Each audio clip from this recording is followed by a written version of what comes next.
Hello, hello, hello. Aloha, aloha. Howdy, Les. Hey, man. What do you want to talk about, brother? I don't know. What do you want to talk about? Let's talk some shit. Well, Yep. let's get things off right. Cheers, mate. Yeah, cheerio. Look in the eyeball. Don't want bad sex. Good to Boing. see you, man. Good to see you. That's some fine juice. Talking Well, shit and drinking wine. I hope they enjoyed the show. Thank you and good night. Yeah. Ged, I've Yes, sir. been given the task, of,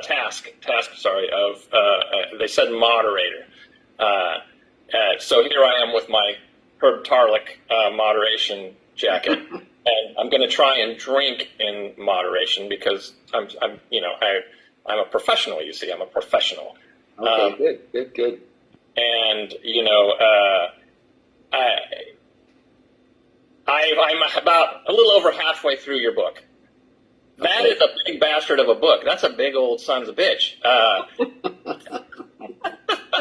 Well, I'm not one to do things at half measures. And I just got through the cocaine section. Hey, so which is not something as in my youth I would have associated as much with Rush as maybe psychedelics and things like that. But as a autobiographarian, if that's actually a word, but I am a published author, and I was told by my publisher that I get to make up words when I want to. So, how was that doing this? What was your process to writing your autobiography, and how the hell did you remember all that stuff? Well, those are two good questions.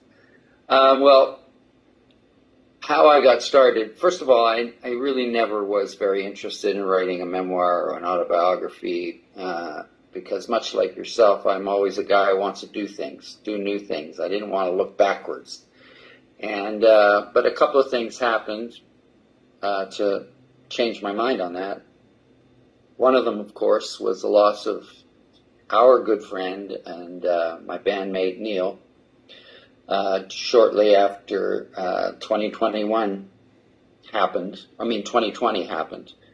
And so at the same time, I was sitting at home in the first pandemic lockdown, and I was also struggling with the fact that my mother was starting to lose her faculties due to dementia. So a combination of things, the sort of grief work I was trying to do to get past Neil's passing, and watching her lose her memory made me start to think that maybe it's time I started writing some of these things down that I've experienced in life before I don't have the ability to do that anymore.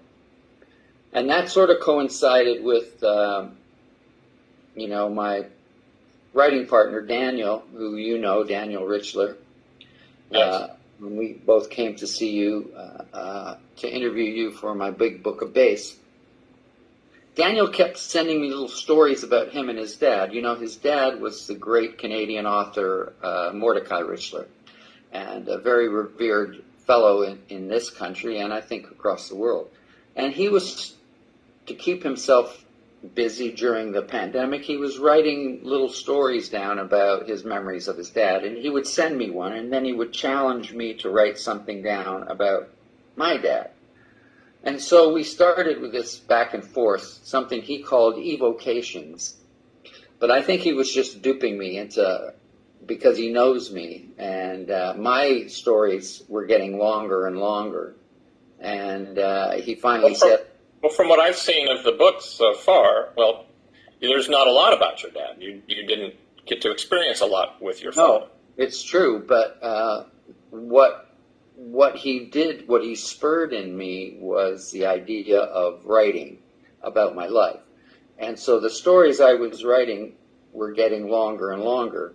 And he said to me finally, I think you're writing a book, and I think you should write a book. And that's when I sort of made the decision to go ahead and do that.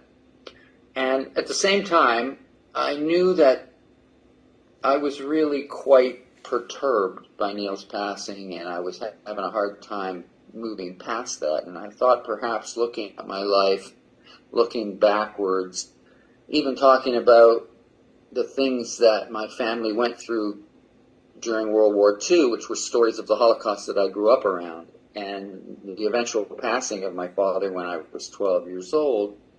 Maybe those were things I hadn't examined closely enough. Maybe there was some, as they say in the therapy business, maybe there was some unattended sorrow that I hadn't dealt with.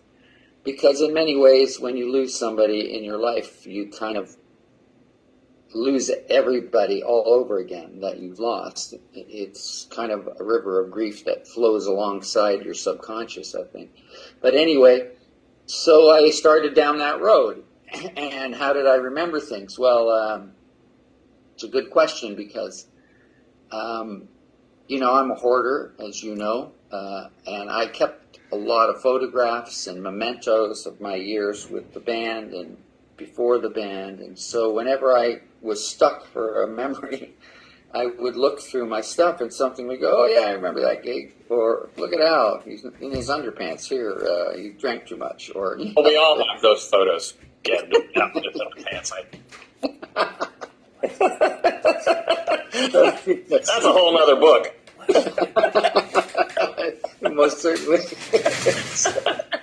I will save that for Alex's book.